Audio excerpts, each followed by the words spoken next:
Habang nagtatanong po kamo, ano pong mga problemang na natatampang po ninyo?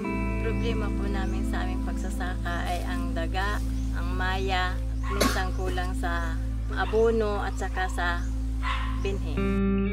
Ako po ay si Josephine Lopez. Ang edad ko po ay 42 years old. Kuminsan din po ang nakakaampang namin pagka halimbawa po pag naabutan ng tag-init, hindi po gano'n nakatanim yung mga tiga-patag, yung sa kabasan po kung tawagin nila dyan. Ang nakakatanim lang po yung may mga patubig, yung may mga drilling po. Unang-una sir, climate change talaga mahirap. Yan ang naranasan namin sa pagbubulay, climate change. Pagkatapos sir, yung pinagkukunan ng aming pagkain sa araw-araw habang nagtatanim kami kasi wala naman kami pagkukunan ng pundo.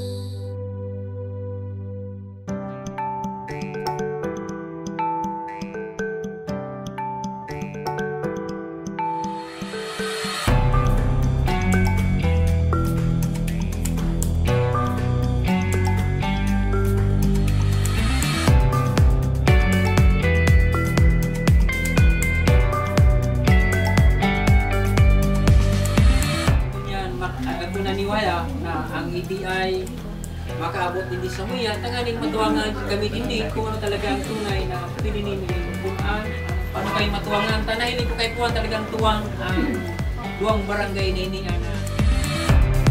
Tignan mo, nagbabago na ang lahat.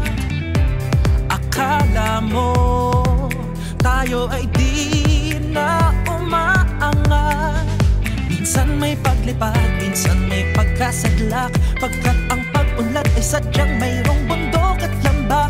Ngunit kung sisipatin mong kabuuan, makikitang pasulong tayo sa ating daan. Ang pagsibol at ang pag-unlad ay tanging nating misyon. Kaya natin ang lahat basta't sama-sama sa ambisyon. Ito ang tunog ng progreso, yeah, yeah. Tayo na at makisalo, yeah, yeah. Pataas ng pataas ang samuyang pagpasasamatan kanatawan kami ng prioridad na makapunta uya, napili kami dindi na matauhan ng isang proyektong alkaini, tanganing makatabang sa samo. Oportunidad, napakalaki oportunidad na binigay sa amin. Yung kapasidad namin ay madadagdagan. Dagdag kabuhayan, dagdag kaalaman, may kapasidad. Napakalaking tulong para sa amin.